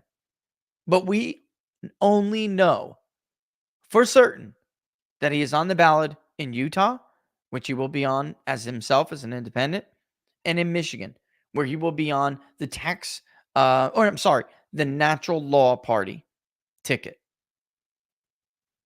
which actually could hurt their brand and hurt him because of the party's performance in past times. It's truth. So, as a pollster, I'm starting to think long and hard, folks, about whether or not, how could I put this? I'm starting to think long and hard about whether or not this is worth polling. I don't know how else to say it. I guess that's what I'm trying to say. It's a lot of money. Should we keep him relegated to polling? I mean, it's every new question on some of these polls, on these questionnaires. It can be really tight with questions and packed. And you don't want to add a single one more that may cause someone to drop from fatigue if it's not a valid question to ask. By the way, I don't mind polling Michigan this weekend. Laura, that's something that's got to be done. We can talk about it after the show, but Michigan can be polled whenever. There is sufficient funding there for Michigan. So that's out there. And we know he's on the ballot there. That is one where we know the impact of him being on the ballot there. Utah, I mean, it does appear there'll be some stuff I'm working on in the state of Utah.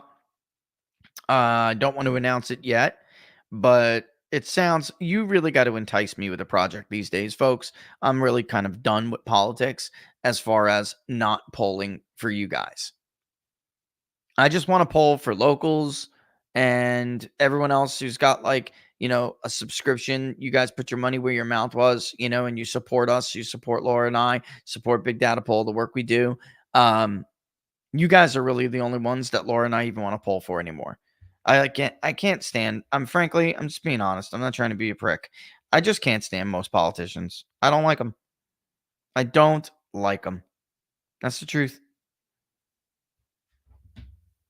So Michigan is one that's out there. We may do so. You really have to tickle my fancy to get me to get on a project.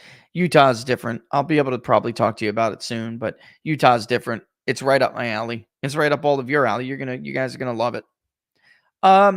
But in the rest of them, he's claiming access that's not really there. We don't know that that's there. All right, so it's cool they got this ballot tracker here. I'm loving this. That's part of on their election center now. Let's go first to Biden versus Trump polls. Okay. Trump has a 0.5% lead. They have not added the polls yet either. All right, that's why. Florida Atlantic University, Main Street, they have no track record of polling nationally. I don't know what they're doing. They poll Florida okay, but they have no track record of polling a national race. I have no idea what the hell they're doing. ActiVote, however, does. They are not on. They're a very cool project. For people who don't know who ActiVote is, they're a very cool project. They basically ask you to sign up. There's been a lot of people with a lot of ideas like this. They ask you to sign up, get their app. It's a huge, huge opt-in panel, which, by the way, they explain because they are part of the transparency initiative, which I love, but they explain how this is not a traditional sampling era. Sometimes we even have smaller samples for some of the polls, but not for their national poll. And honestly, in the last 2 cycles, their national poll has done okay. For both the generic ballot and the last election, presidential cycle, they have done well in several of these races, because they'll do Senate races and governor's races. Some of their sampling sizes are just too small for me personally. But even ironically, with some of those races that we reviewed, the sampling size was too small, at least in my mind. They ended up being better or more accurate than some of the media polls that did just, spend a lot more money. But anyway, they'll do what's called a confidence interval and show you that on ActiVote because it is an opt-in. It's 100% opt-in. It's really cool. They have Trump up by 6. It tightened a couple of months ago on ActiVote for a little bit, but Trump always led. Biden has not led this year in the ActiVote poll. And again, I don't know why they're not on Real Clear Politics, Laura. They do the transparency initiative. And all of these big media pollsters who are on Real Clear Politics are on Real Clear Politics because of the name. They're not on because of their accuracy, their track record, their history of being transparent and honest. They're simply on because they're a big name. And Real Clear Politics doesn't want to keep them off. Really is that simple. And that's tragic. Because some of these other people who are doing, pioneering kind of stuff that's worthy of applause and worthy of being considered, they're not getting the attention. And by the way, I think it's fair to say that certainly includes us. It ain't right. Who was more accurate, ActiVote or Politico in 2022? Who was more right? Oh, it's not even close. There's an almost 10-point spread between the two, and ActiVote was right and Politico was wrong. Very wrong. My God, wrong. Indefensible wrong. Anyway, so they don't yet have all the polls up either, but the new polls that need to go into this are Reuters, which is now an even race after being Biden +4, and again, Rasmussen. Oh, wait a minute. Rasmussen would not be in this one. It would be in this one. That's right. So here, Trump has a slightly bigger lead. Again, Rasmussen's not in this one. Even the Economist poll, there's a new Economist poll out. When did that come out? Again, you can see FAU Main Street throwing off the average. Everything else pretty much shows the same thing. A Trump lead. Harvard Harris, Trump +7. So that's really not that far off from what Rasmussen has shown. What I like about the Decision Desk's average, okay, hold on. The sun's coming out. Thank God I won't need to supplement vitamin D. But if you don't get enough sun, you should take vitamin D. Just a little sidetrack. You're too cute. I'm just saying, it gets you, you can feel fatigue. You know what I mean? Like lack of vitamin D is a big deal. Anyway, we're just hopefully getting sun soon, Laura, because hopefully I'll have this pool fixed. My lawn guy with the 0-turn lawnmower decided to 0-turn the ass end of his mower into my pool pump. And the pool is 25,000 gallons. It was all over my backyard. And then, of course, I couldn't run it. So it was without a pump for 2 weeks until I could get it filled. It turned into damn near a swamp. I just started to do the treatment yesterday. It already looks better, but why am I breaking my you-know-what over here? Working as hard as I do if the pool's not working. And the kids love it. It's great exercise. All right, so here you get your vitamin D while you're out there. And you get your vitamin D, baby girl. That's right. As you guys can see here, Biden, even though things have tightened here and there at times, Biden has not actually led since one day in November of 2023. So, if I was to go back and show you the trend for Obama Romney, for instance, okay, you would see something very similar. And in truth, Romney never really got to within 2 points, but it was very, very similar. There are areas and times when there are going to be response biases. Also, another thing, wait, I never said why I like the decision desk's average. I like the fact, first of all, A, they don't discriminate. B, they have a weighting system that I believe deals with stale data more appropriately. Before it totally falls off because it's old, it weights down the importance of that poll on the average. Okay. And I mean the importance. I'm trying to speak colloquial here, but it weighs down the impact that that poll will have on the entire aggregate average. As it gets older, it will have less influence. Is that explaining it a little bit better? As it gets older, it'll have less influence. They have some good science on this, if I understand their time frame correctly, because there have been, if you go back and look, there have been polls that were 2 weeks old, 3 weeks old. Even Nate Slimer has written articles about this in which he is right. A lot of times we'll see the pollster's second to last poll was actually more accurate than their final because they're afraid, they don't want to be brave. They'll do their best work leading up to the election and then just balk and get cowardly in the final stretch. And they'll do what we call mirroring when I was coming up. You probably know as herding, which is when the pollsters will start to kind of like coalesce around each other. So if one is wrong, they all look like they all got it wrong. All right. It's not that that's what they initially showed. They put their thumb on the scale to make it more reflective of the consensus out there at the time.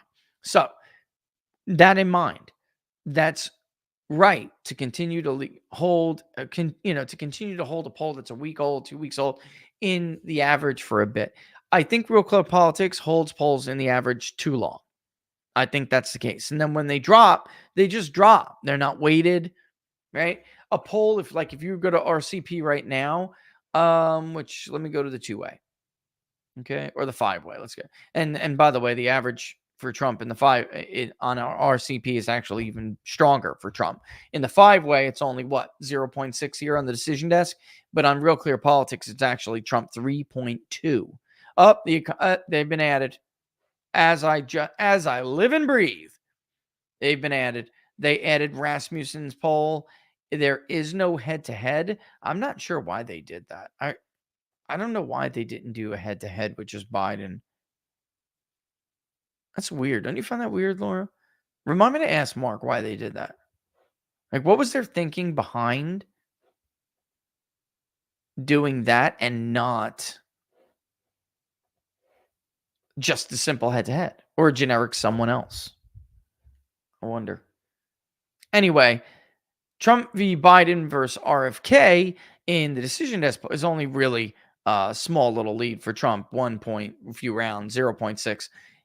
On Real Clear Politics, a lot bigger. The second thing I like about the decision desk's average, and I don't think RCP does this anymore, do they? They used to, I thought, but they don't. Okay, let me show you what it is before I just got to get to some questions here. Do you see all the dots? We see the lines that represent the averages for those days, okay?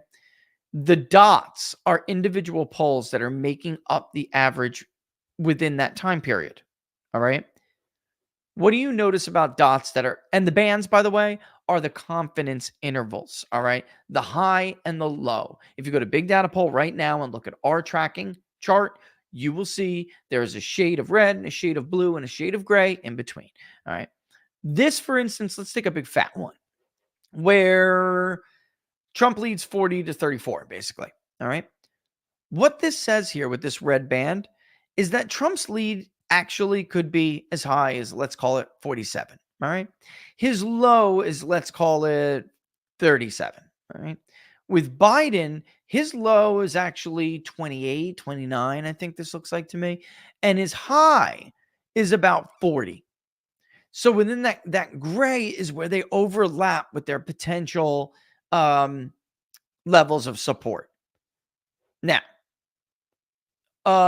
Dots that are falling outside of those are polls that had those candidates at a level that is outside of the confidence interval. All right.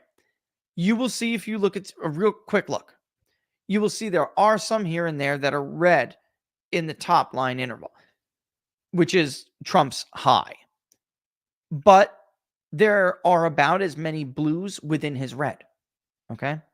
What does that say? It means there are more polls that are showing Trump with a lower level of support than the consensus versus how many polls are showing Biden. They're showing you that Biden is being overstated compared to the consensus quite a bit here. Now, when you look at the low, you can see Biden's lows here and there, blah, blah, blah, right? But there are also Trump lows in there as well. The one red dot that is outside of the confidence interval is Trump's low, his level of support in one specific poll. They had him outside of the consensus confidence interval. Okay. Bear with me. The one blue dot, or there's three of them actually, but the one that's outside of the consensus, there were three that did have Biden. That's true.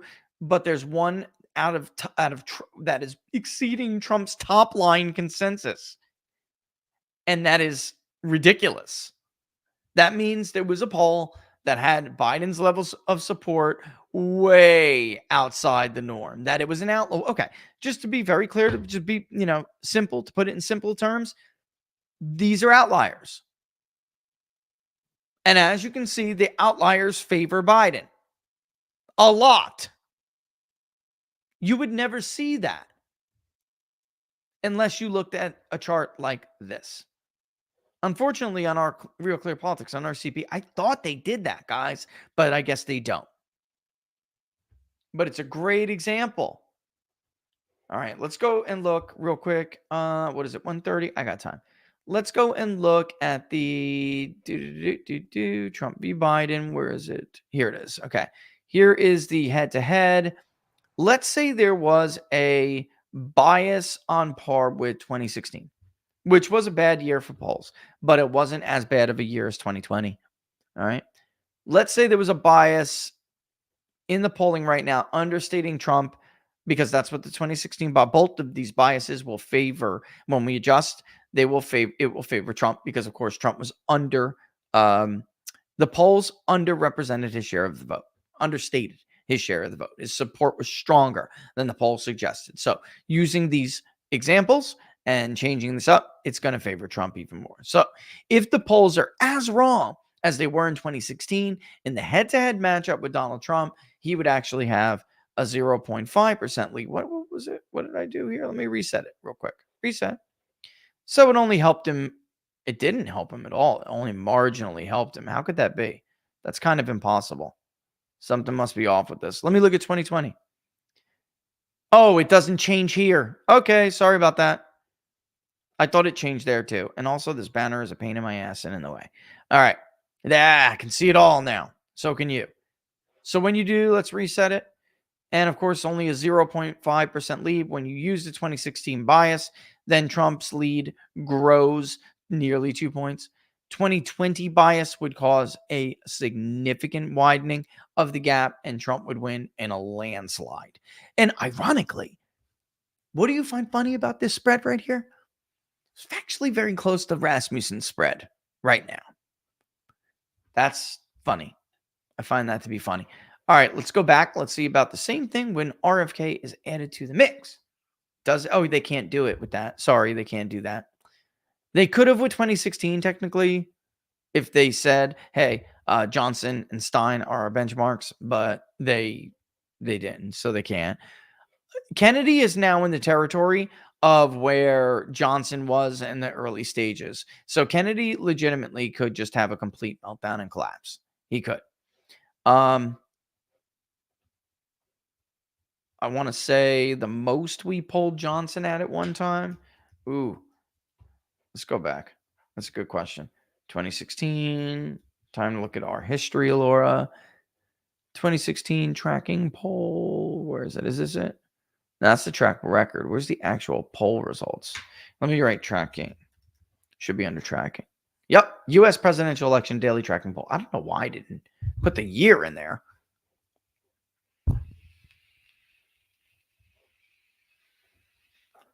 Third column's Johnson? Yes. All right. Yep. So the very first day that the tracking poll was released, which it was released after the 4th of July, but it was a 7-day average, a 7-day rolling average, excluding, I believe, what, Laura? July 4th only, I think. It's been a while. I want to say we did not send out invitations on the 4th of July, but it was a 7-day rolling average.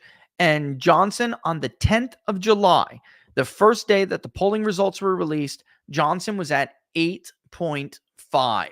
Looking right now at RFK, he's at 8.5. And by the way, I think they had him at 9 on Rasmussen. I don't have it in front of me anymore. Oh, I'm sorry. The R poll was 8.4 Johnson. So he's at 8.5 RFK in the aggregate right now.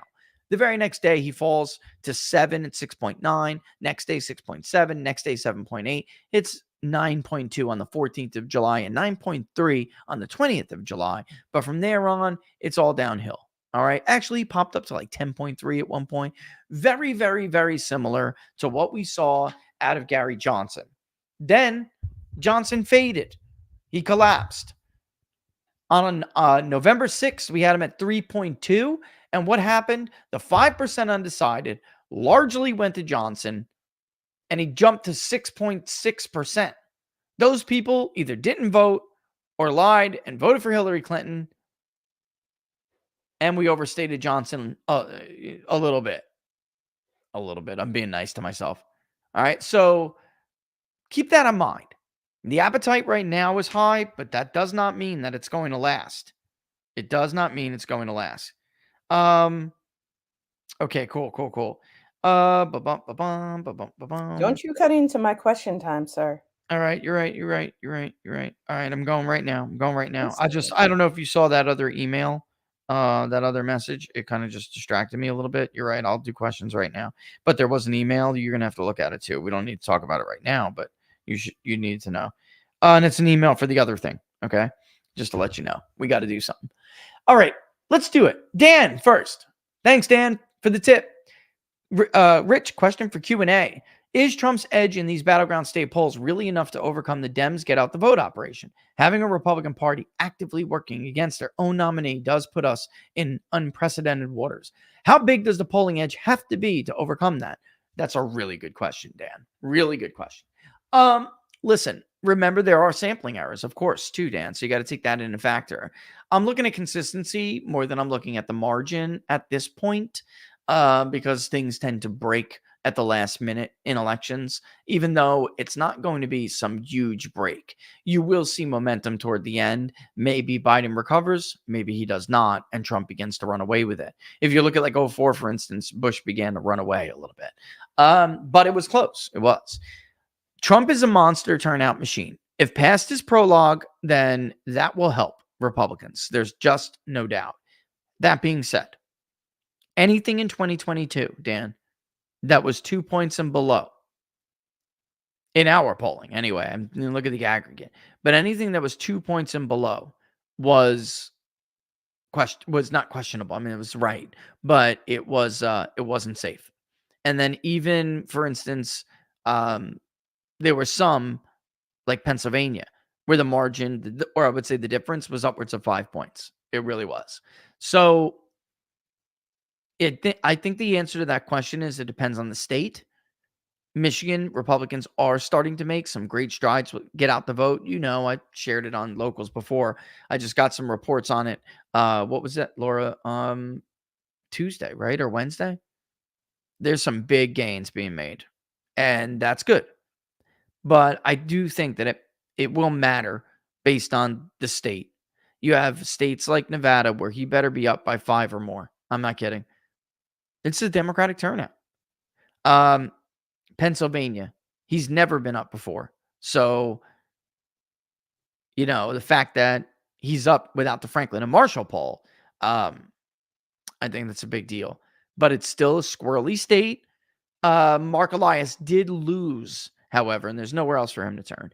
He lost a very, very important case that will determine who the winner of Pennsylvania is. Democrats, of course, wanted to include ballots that aren't properly dated, that arrived late, and didn't have a name on them. I kid you not.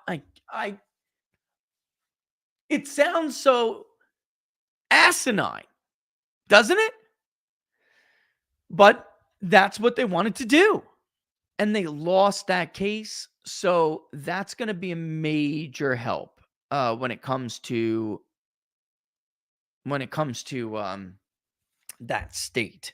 So I really do think it'll matter on the state. When you're thinking about a state like Arizona, I think he's well outside of that. I mean, if he's up by 5 in Arizona, I think that's he's gonna win. Wisconsin, Johnson was overstated in support in Wisconsin, including in our own poll where he was up by 3, won by 1. We'll just have to see. I would like to poll Wisconsin again, but right now, for reasons I don't want to get into, Michigan is the one that really there's funding for. Funding where we could do it this weekend if we wanted to.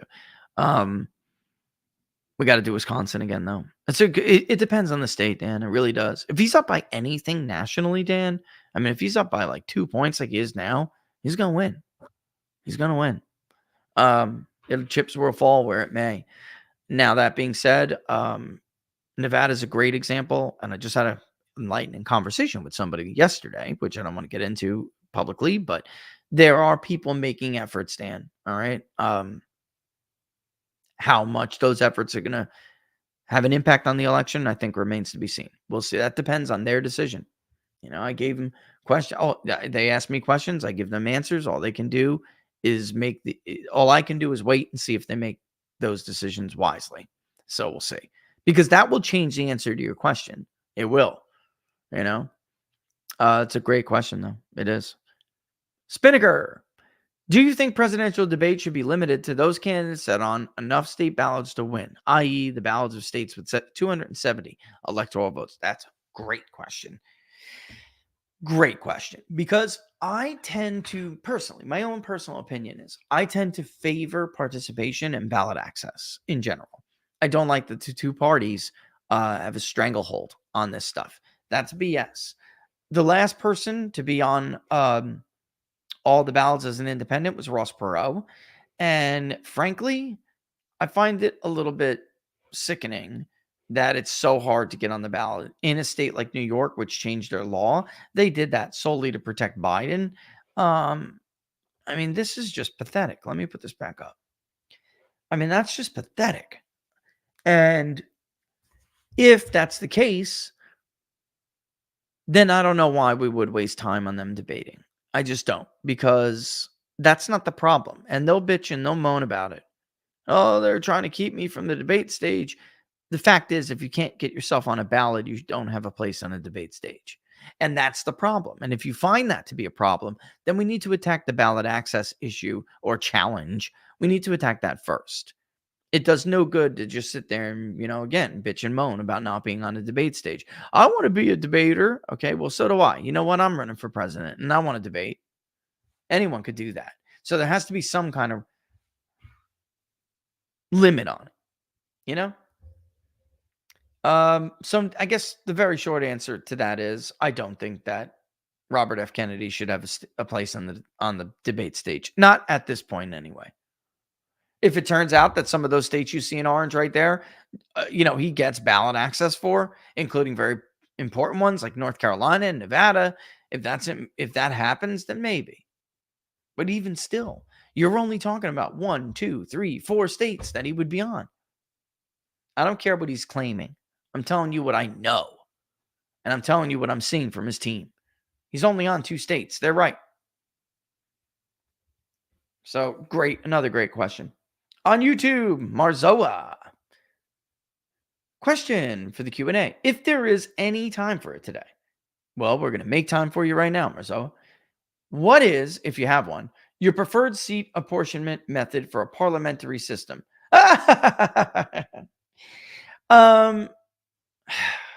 I don't really have one except for our own in the US. However, it's currently being tainted with the inclusion of illegal residents in the math. Okay. I actually think our founders were pretty much right on the money, of course, with the exception of black people being 3/5 a person, outside of that, which of course they address, and they were making a way to address it. So that would not be a permanent situation. Contrary to the left's revisionist history, they were already eliminating the institution of slavery when we started to implement the system. But I like our system. I just don't like that it's being corrupted, tainted by the counting of illegal residents. They are non-citizens. Meanwhile, North Carolina, for instance, I've talked about it before, Eastern North Carolina gets undercounted. So areas that are heavy with illegal residents, they're counted either accurately or overinflated. But the working, hardworking, law-abiding citizens of Eastern North Carolina get screwed. That's not representation. That's like crony representation. I don't even know what to call it. What else? While I find the United Kingdom system somewhat fun, I just don't support that kind of a self-governing society. And they say democracy, blah blah blah blah blah blah blah. It's the wrong word. Let's, for our purposes here, use the phrase self-governing.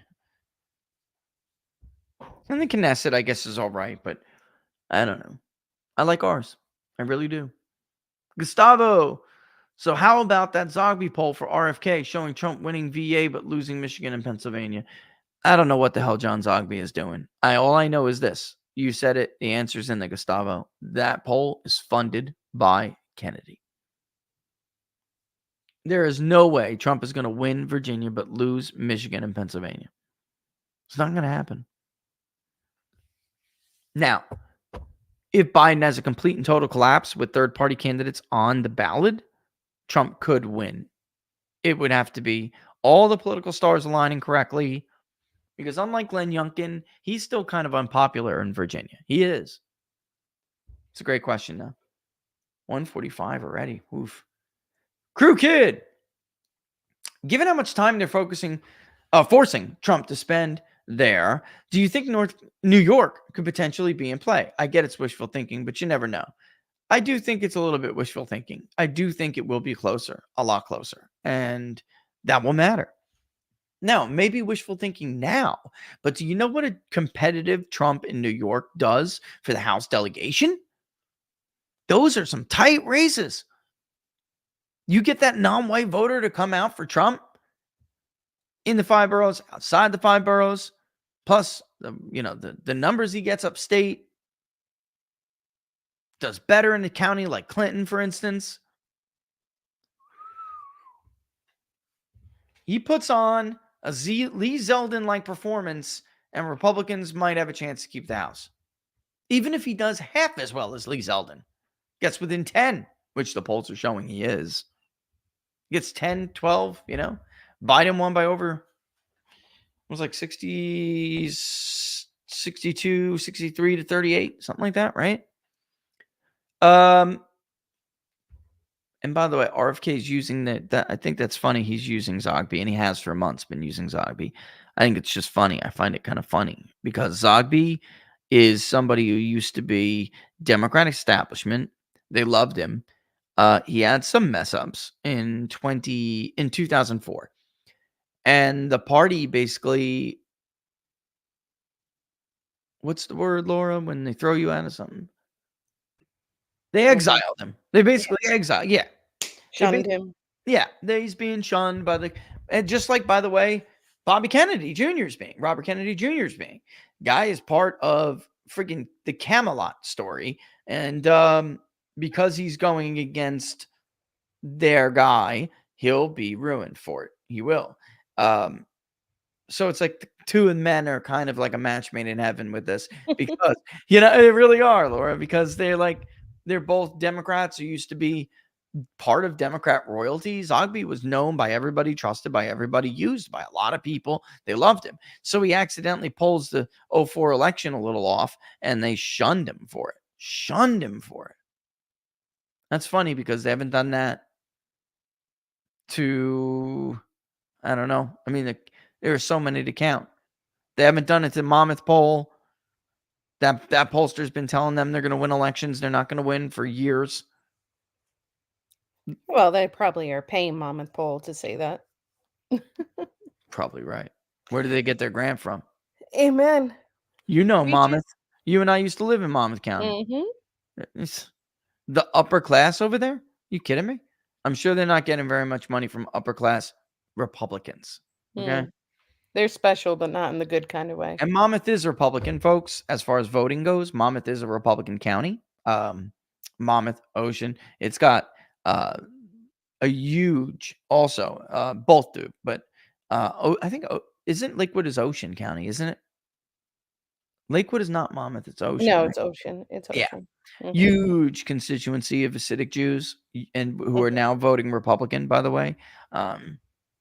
Huge constituency. I actually think too, as far as who asked that before? It was Crew Kit. I actually think Crew, you'd be talking about a New Jersey that's pretty damn close too. I'm serious. If that's the case, if New York is that close, you're going to see in New Jersey that's pretty close. Like Jack Citarelli close, maybe. Serious.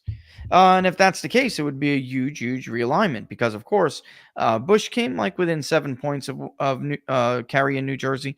He thought he could win it. He couldn't. But normally, New Jersey still votes to the right of New York. And there's been some weird stuff going on. I don't know, but we'll have to see whether or not auto voter registration had some role in that or whatever it may be. But Jack Citarelli was a uniquely strong candidate.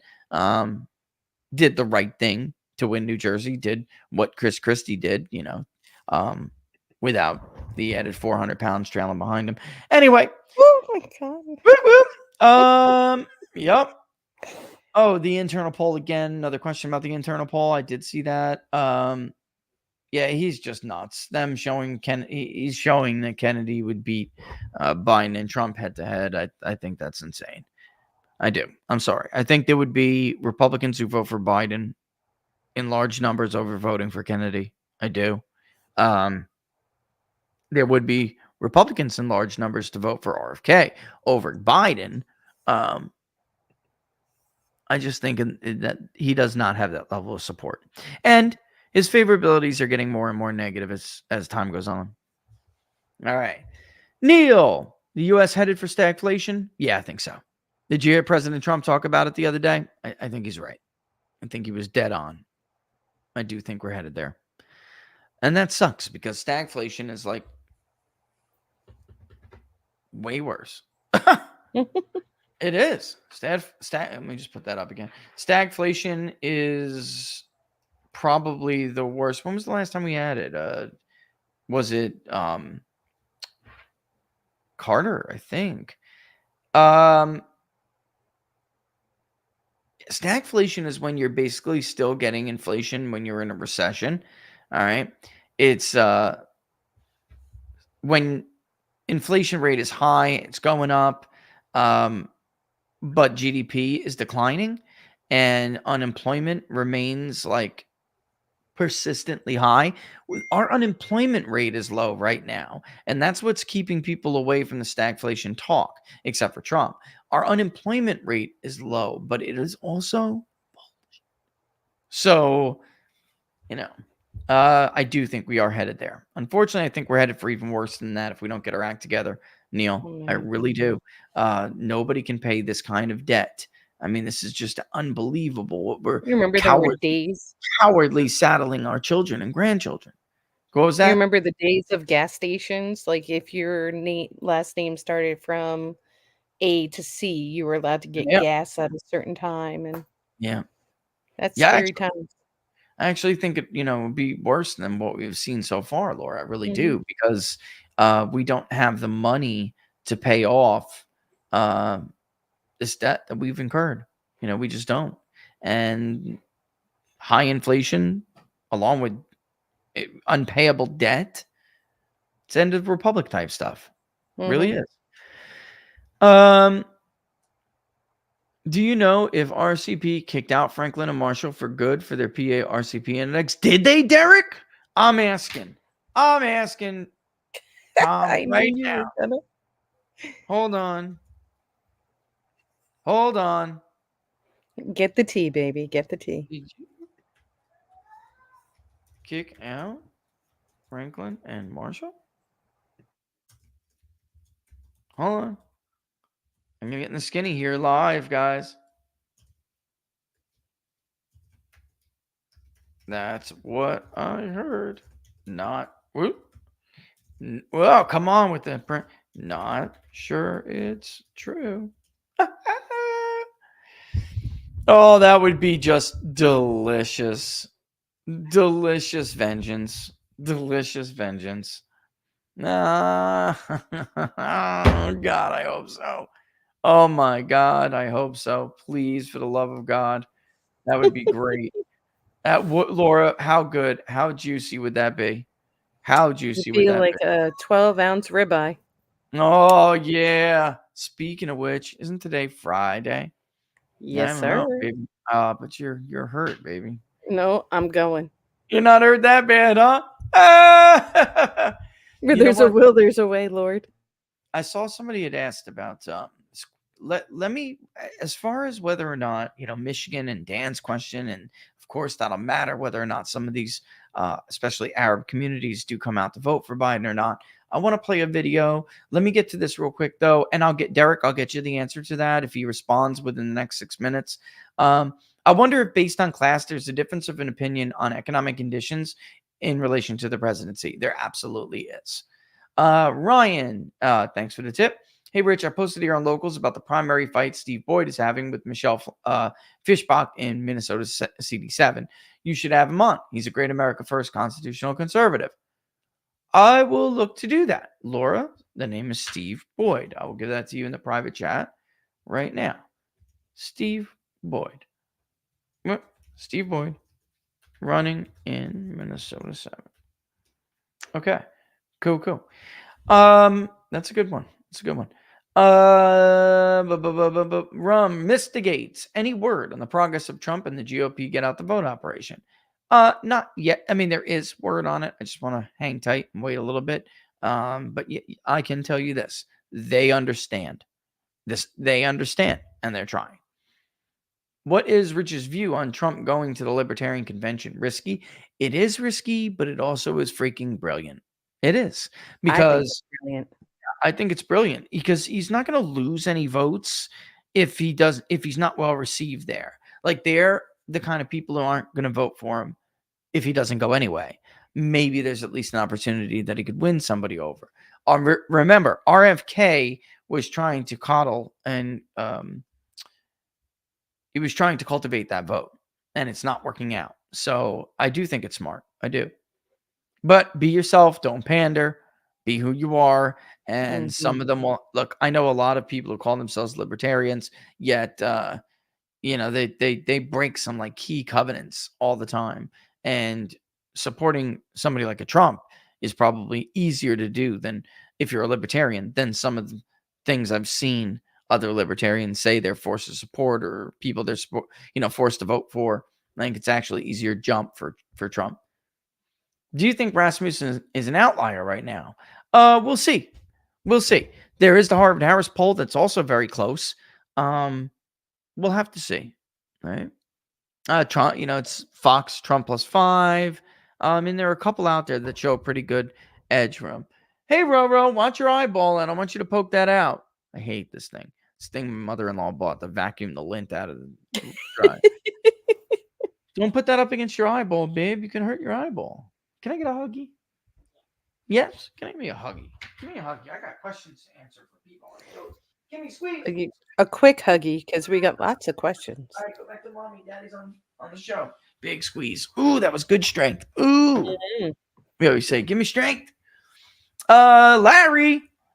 Because of RFK Jr.'s inability to get on ballots, only in Michigan and Utah right now, as a natural law party candidate, I am seriously questioning whether to keep polling him. Yeah, I mean, Larry, that's what I mean. I see you quoted me there. Absolutely. I mean, come on. This isn't real progress. And I understand we're going to find out more very soon because there's many states that they have this time period. You got to wait. You can't really do anything until coming up soon. And then you got to race to it. It's just their team. They're filled with idiots. The team is a bunch of idiots. I'm sorry. They don't know what they're doing. Hire a CIA spook to get you on the ballot. What the hell is wrong with you? Let's play this clip, by the way, because I do want to talk about what the left thinks about Biden's reaction here. Because, guys, he was silent for 10 days on these protests. 10 days. And then he comes out because the polling is garbage on it and asks. This is why, again, I want to poll Michigan. We could answer a couple of different questions. And roll. And cut tape. And I'm an idiot. Audio. Backwards. Cut tape. The question to you is, what do you think now is going to happen to Biden and his campaign? Where do you think all of this is going to lead? Because it's also about American foreign policy. Well, in terms of his campaign, I am thinking back, and other people are making this reference, that this may be Biden's Vietnam. Lyndon Johnson, in many respects, was a very, very good president. Domestically, brought forth some major pieces of legislation. He chose not to run. Johnson was awful in '68 because of opposition to his views on Vietnam. And I worry very much that President Biden is putting himself in a position where he has alienated not just young people, but a lot of the Democratic base in terms of his views on Israel and this war.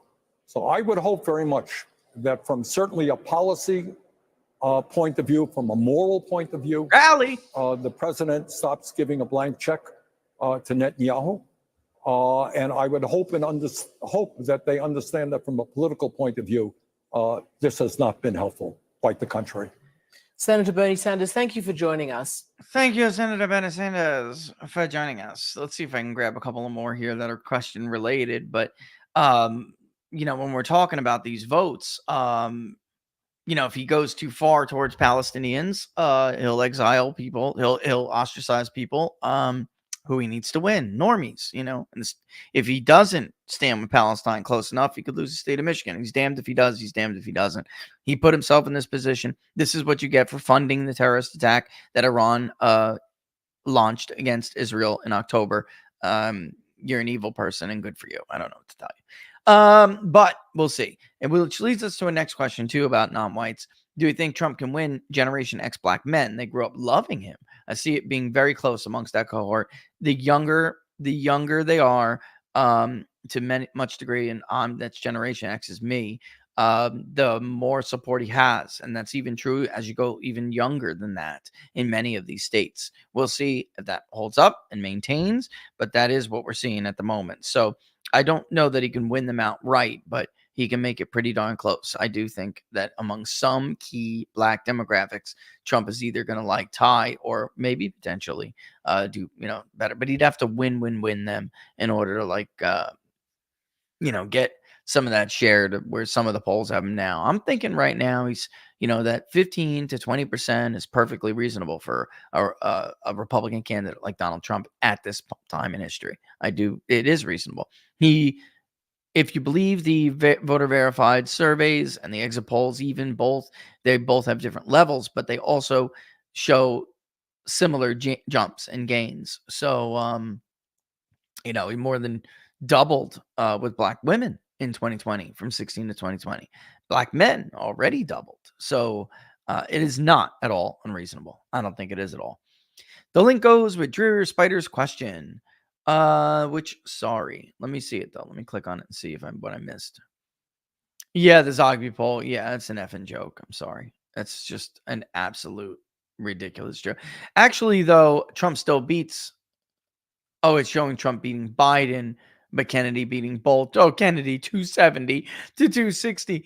I didn't see that, but Jesus, when you give God Lord forgive me. When you give your candidate, when you give your client a 2 electoral vote win, you're really scraping the bottom of the barrel. Give me a I reposted the break. question on the bottom so you Give me a can see break. it. If Trump wins or loses the cases, will that do for him? And per usual, tester, laugh out loud.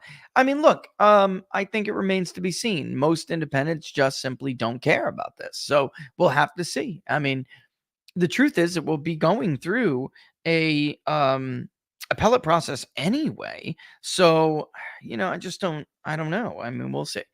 My instinct right now is that this is not going to help Joe Biden. It's not.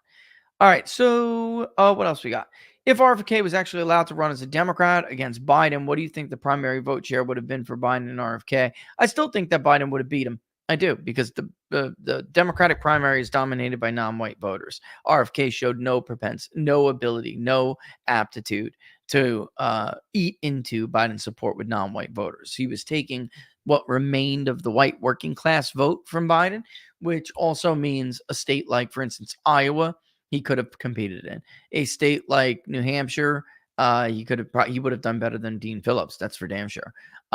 Maine, some of these other states where Biden really put up underwhelming performances, he could have done better in. Michigan, we know that is a long history of thumping the Democratic establishment candidate. So on and on and on and on. I really do think that's the case. That's true. All right. Did you see the stack data? I did. It was weird. I saw this the other day. I responded to this on Wednesday. I don't know, man. That's really off. I think they got real bad data. It just doesn't make sense. I mean, Trump winning by 4 in Florida. So you're telling me from 20 to now, Trump gained no support? Because he almost won Florida by 4 last time. Does that sound at all viable or reasonable to you? They did very well in the midterm for Republicans. I don't know what this is. I mean, this is just ridiculous. It's ridiculous. I'm sorry.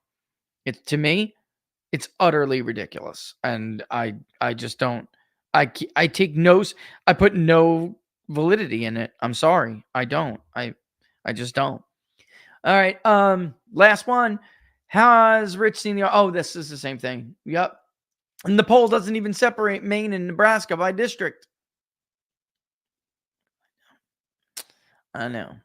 And by the way, Nebraska should be winner take all by now. Republicans are freaking stupid. All right. With that in mind, 205. Don't forget Sunday, the book club. If you guys have not gotten the book already, it is The Emerging Populist Majority by Troy Olson and Gavin Wax. We're having a grand old time, grand old little blast reading it right now. Book club is usually 3 p.m. Eastern Standard Time on Sundays. There can be some cancellations in the near future or reschedulings because of my kids and their schedules. So we'll see. But yeah, as of right now, that's when you should think in your mind it is. So go ahead and order the book if you haven't already and participate. You can join anyway, even if you don't have the book. We're going to read it out loud anyway. Of course, it helps a lot to have it, but you are more than welcome if you just want to jump in. If you're a local supporter and a YouTube member you are more than welcome to join the book club. You will learn a lot. I'm not kidding. Like, you will see things through a totally different lens. All right.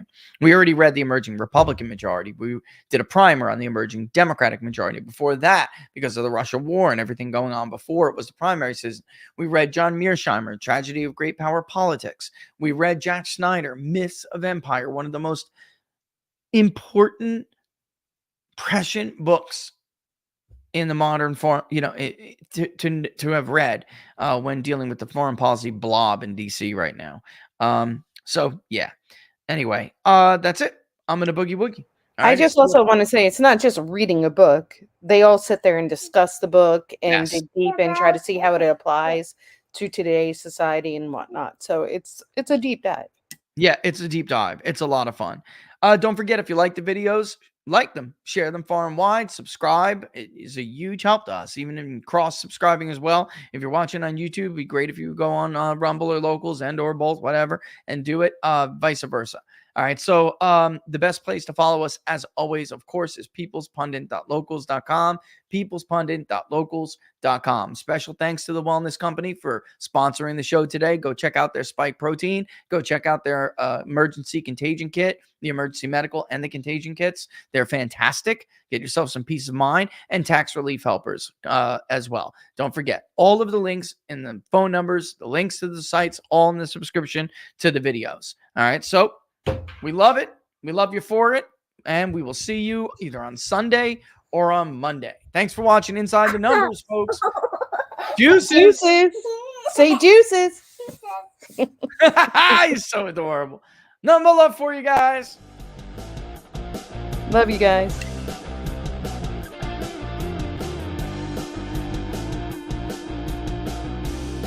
And the economy sucks.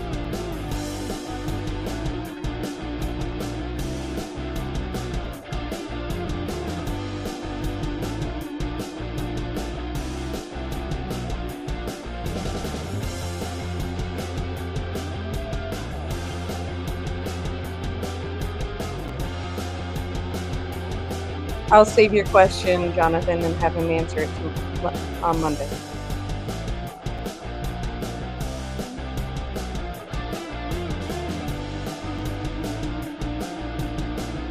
Rally.